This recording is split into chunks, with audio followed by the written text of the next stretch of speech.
आज आपण भारताच्या एका जबरदस्त योजनेबद्दल बोलणार आहोत.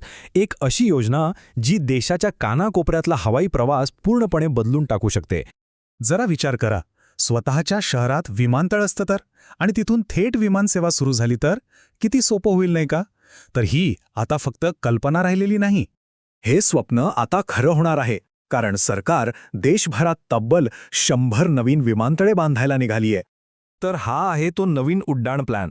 अलीकडेच केंद्रीय मंत्रिमंडळाने याला मंजुरी दिली आहे, ज्यामुळे देशाच्या कानाकोपऱ्यात हवाई प्रवास सोपा होणार आहे. आणि ही काही छोटी मोठी योजना नाहीये. ही पुढच्या 10 वर्षांसाठीची एक मोठी महत्वाकांक्षी योजना आहे. चला तर मग बघूया यात नक्की काय काय आहे. सगळ्यात आधी आकडा बघा, तब्बल 28,840 कोटी रुपये.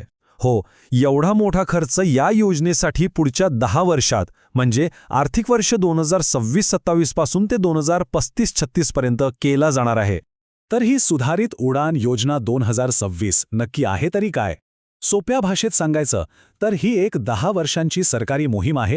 हिचा मुख्य उद्देश आहे लहान शहरांना हवाई मार्गानं जोडणं, त्यासाठी पायाभूत सुविधा उभ्या करणं, त्या टिकवून ठेवणं आणि नवनवीन गोष्टींचा वापर करणं. बरं, मग ही योजना प्रत्यक्षात कशी काम करणार याचे 5 मुख्य भाग आहेत.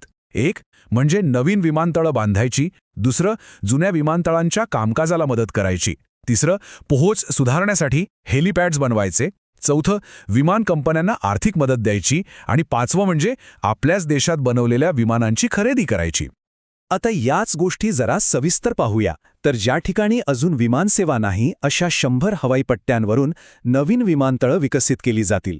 प्रत्येक छोट्या विमानतळाला देखभालीसाठी जवळपास 3 कोटी रुपयांची मदत मिळेल. दुर्गम आणि डोंगराळ भागांसाठी 200 आधुनिक हेलिपॅड्स उभारले जाणार आहेत. ज्या विमान कंपन्यांचे मार्ग तोट्यात आहेत त्यांना 10,000 कोटी रुपयांपेक्षा जास्त मदत दिली जाईल.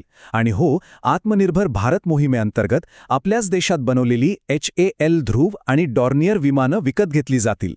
पण थांबा, हे सुधारित योजना अचानक आलेली नाहीये. याचा एक मोठा इतिहास आहे.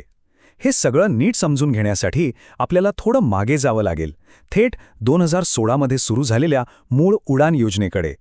आठवतंय, 2016 मध्ये उडे देश का आम नागरिक म्हणजेच उडान योजना सुरू झाली होती. तर मग मूळ योजनेनं काय साधलं? आकडे बघा. मार्च 2026 पर्यंत 663 नवीन हवाई मार्ग सुरू झाले, 95 विमानतळं एकमेकांना जोडली गेली आणि तब्बल 1,63,00,000हून अधिक प्रवाशांनी या सेवेचा फायदा घेतला. आकडेवारी खरंच खूप प्रभावी आहे. याचाच अर्थ या योजनेमुळे 3,44,000पेक्षा जास्त विमानं उडाली आणि त्यातून 1,63,00,000पेक्षा जास्त लोक त्यांच्या घरी, कामावर किंवा फिरायला पोचले. हे या योजनेचं मोठं यश आहे. पण ही गोष्ट फक्त विमानं आणि विमानतळांपुरती मर्यादित नाहीये. याचा खरा उद्देश आहे देशाला जोडणं, आणि याचे परिणाम खूप दूरगामी आहेत. बघा, याचा काय काय परिणाम होईल. पर्यटन वाढेल, ज्यामुळे छोट्या शहरांचा विकास होईल. दुर्गम भागांपर्यंत पोहोचणं सोपं होईल. आपत्कालीन परिस्थितीत म्हणजे पूर किंवा इतर संकटांच्या वेळी मदत लवकर पोहोचवता येईल. डोंगराळ भागांमध्ये विमान वाहतूक अधिक मजबूत होईल. आणि सगळ्यात महत्त्वाचं, लोकांना आपल्या कुटुंबाला भेटणं सोपं होईल. व्यवसाय सुरू करण्यासाठी नवी संधी मिळेल. आणि हे सगळं मिळून देशाच्या एक मोठ्या स्वप्नाला मदत करतं, ते म्हणजे विकसित भारत 2047. म्हणजे ही योजना फक्त प्रवासाची सोय नाही, तर देशाच्या प्रगतीला वेग देणारा एक महत्त्वाचा घटक आहे. तर मग शेवटी एक महत्त्वाचा प्रश्न उरतो. आकाशात तयार होणारे हे नवे महामार्ग, हे हायवे इन द स्काय, खऱ्या अर्थानं भारताचं भविष्य बदलू शकतील का? यावर नक्कीच विचार करायला हवा.